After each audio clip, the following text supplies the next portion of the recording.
qu'est-ce qu'on peut faire pour avoir une attitude positive? Est-ce que vous savez ce que Voltaire a dit? J'ai décidé d'être heureux parce que c'est bon pour la santé. C'est quelque chose de chouette, mais maintenant, voilà, c'est bien pratique, mais c'est pas réservé à tout le monde. Donc, je vous posais la question hier, est-ce que vous êtes plutôt optimiste ou pessimiste? Vous savez que les optimistes sentent une plus grande joie de vivre que les pessimistes et aussi, généralement, vivent plus longtemps. Donc, c'est quand même intéressant de le savoir. Parce qu'en effet, il y a des études qui ont été faites aux États-Unis, à l'université de Harvard, et ils ont remarqué que les optimistes avaient une espérance de vie supérieure de 15% aux autres. Hein? Mais après, on peut se dire, bon, voilà, il y a des optimistes, de temps en temps, on a l'impression que ce sont des gens complètement naïfs et qui ont aucune conscience de ce que c'est la vie, et la vie avec ses difficultés, et que sont plutôt des bisounours, quoi. Bref, il y a évidemment donc des optimistes et pessimistes, mais on peut aussi se dire, ben voilà, on peut être réaliste. Donc on a une connaissance de ce qui peut arriver de difficile dans la vie, et vous notamment avec votre vécu de cancer, vous savez ce que c'est, mais en même temps, effectivement, vous savez que vous pouvez travailler sur votre attitude positive. Hein? Donc qu'est-ce qu'on fait pour en effet travailler votre attitude positive? Donc, il y a différents conseils que je peux vous citer ici. Donc, évidemment, le premier conseil, et je l'ai déjà dit dans ce groupe, c'est effectivement vous occuper de vous tous les jours. Octroyez-vous du temps. Ce n'est pas du temps perdu. Vous avez peut-être jusqu'à présent eu un rôle voilà, de travailleuse, de maman, d'épouse, que sais-je. Toujours est-il, en tant que femme, on a souvent ce rôle où on se dévoue aux autres et on s'occupe pas assez de nous-mêmes. Et puis, on est pris par le temps, on a trop de choses à faire, tandis que c'est primordial de se consacrer du temps tous les jours.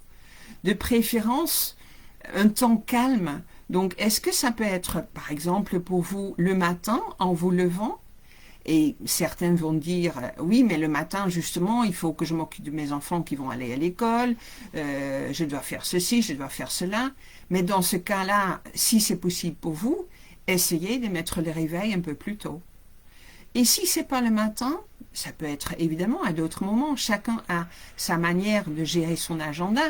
Si c'est entre midi et 2, comme c'est d'ailleurs souvent mon cas après ce live, je vais sans doute aller faire ma promenade quotidienne qui va durer 1 heure. Et c'est pour moi, c'est primordial de la faire, même si aujourd'hui il fait un temps pas terrible, mais bon bref, je vais mettre mon kawaii, je vais bien me couvrir et je vais quand même aller dehors parce que pour moi c'est indispensable de m'octroyer ce temps pour moi qui m'appartient à moi uniquement, où je ne fais pas grand-chose, juste un peu de méditation pour moi tout seul, je réfléchis à plein de choses et donc du coup c'est primordial.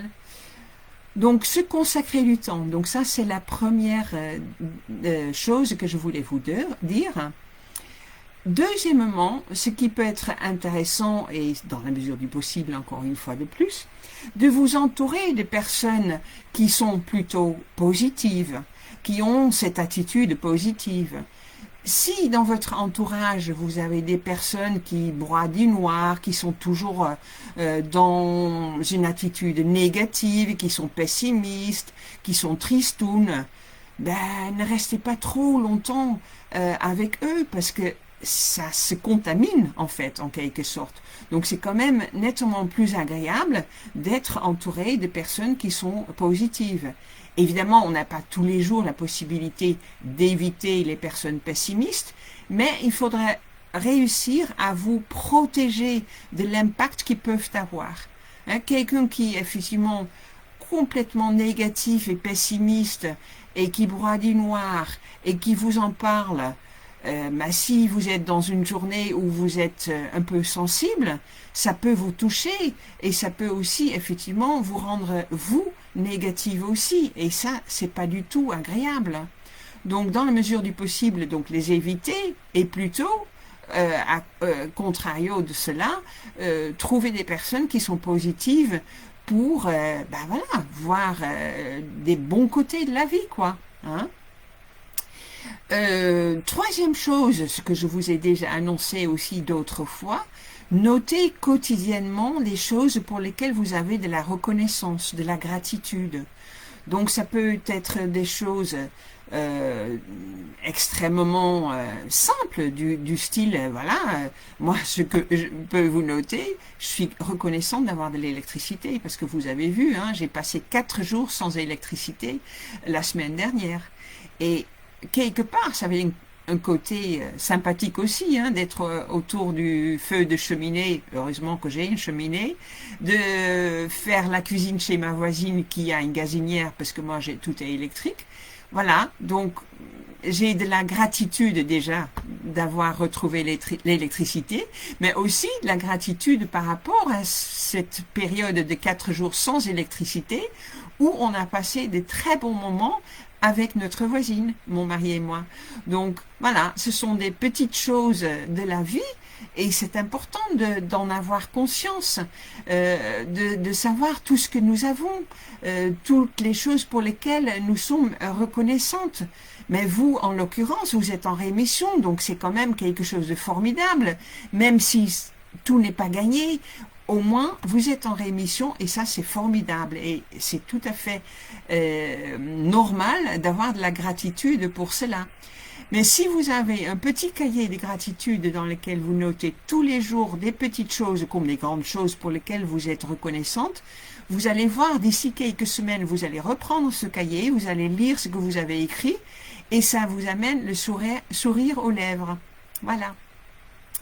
Ensuite, ce que je peux vous dire aussi, si en effet vous avez des choses positives qui vous sont arrivées dans la journée, pour lesquelles vous avez de la gratitude, donc en dehors du fait de les noter, vous pouvez aussi en parler avec vos proches, comme aussi avec votre famille plus éloignée ou avec vos amis par exemple, parce que c'est clair aussi que quand on partage des choses positives ou des choses qui nous font rire ou que sais-je, l'effet peut être amplifié par le partage. Donc de partager ce qui vous a amené le sourire aux lèvres, là, c'est effectivement, ça aide à développer cette attitude positive dans la vie. Hein? Voilà. Et puis, quand il y a des situations difficiles, ben, j'ai lu régulièrement que parmi vous, il y a pas mal de femmes qui souffrent d'effets secondaires de vos traitements. C'est évidemment difficile et je ne vais pas dire le contraire. Hein. On sait ce que vous vivez, c'est quelque chose de difficile. Mais toujours est-il que vous savez pourquoi vous prenez ces traitements. Ces traitements, le but ultime, c'est quand même d'aller mieux. Donc, quand on peut le faire, parce que c'est pas possible pour tout le monde, mais quand on peut le faire, de voir les effets secondaires avec plus de légèreté, mais déjà, d'office, ces effets secondaires vont être plus légers à porter. Ça semble complètement tiré par les cheveux, mais c'est une réalité. Tout est une question d'angle de vue. Et si vous regardez ces choses-là comme une nécessité et qui les médicaments, les traitements sont là pour votre mieux-être à la fin de ces traitements, mais dans ce cas-là, déjà, vous allez voir qu'effectivement, il y a moins d'effets. Il y a moins d'effets nocifs pour vous. Hein. Et on le sait aussi pour les femmes qui ont des enfants.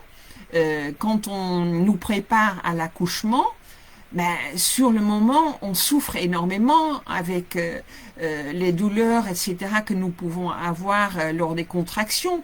Mais vous savez très bien qu'une fois le bébé est là, et si le bébé est en bonne santé, mais on oublie très très vite ce qui s'est passé des négatifs et des douloureux.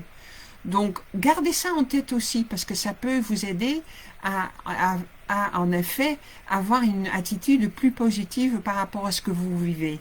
Et ça devient plus léger. Voilà. La dernière chose que je voulais vous partager, c'est effectivement de croire en vous-même, croire en votre capacité de guérir et de votre résilience. Et évidemment, la guérison totale, personne ne peut vous le promettre, mais vous pouvez travailler dessus. Vous pouvez travailler sur votre manière d'y croire, sur votre manière de croire en la vie en général, d'avoir confiance que la vie vous envoie des solutions au moment où il faut. Ça aussi, ce n'est pas du tout quel adjectif utiliser, ce n'est pas bête de penser ça, ce n'est pas naïf, parce que, comme je disais déjà en préambule, c'est clair que quand vous avez une attitude positive, les choses sont plus légères et vous avez plus de chances à vraiment remettre les compteurs à zéro, comme je disais déjà à une autre personne tout à l'heure. Il s'agit de nettoyer votre système immunitaire aussi, de nettoyer vos cellules, même si actuellement vous avez encore des traitements qui ont un effet sur votre corps et qui ont des effets secondaires, vous savez pourquoi vous le faites. Et puis il s'agit effectivement aussi en dehors de votre corps de nettoyer votre esprit. Donc imaginez, comme déjà Fabienne Stark l'a dit aussi dans le live la semaine dernière, quand elle partait en chimio, il y a des personnes qui considèrent ces médicaments comme du poison, mais non, elles considéraient cela comme quelque chose pour aller mieux, pour guérir. Donc là, c'est encore une attitude positive, comme on appelle ça en anglais, un mindset pour aller mieux. Et de ce fait, ça se passe tout de suite mieux. Donc voilà. Être positif dans la vie, ça peut se cultiver et vous pouvez le faire. Donc écrivez. Et en dehors de ça, moi je dirais aussi, le fait d'écrire c'est très bien, mais écrire à la main, hein, parce que la main, par rapport à ce qui est ancré dans le cerveau, ça s'est prouvé aussi que ça a une force supplémentaire d'écrire à la main dans un cahier des choses positives, et ensuite les lire à voix haute. Quand vous lisez ce que vous avez écrit à voix haute, ça s'ancre beaucoup plus dans votre vie et dans votre être et dans vos cellules, je dirais.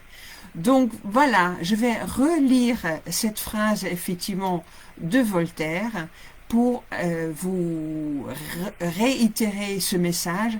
J'ai décidé d'être heureux parce que c'est bon pour la santé.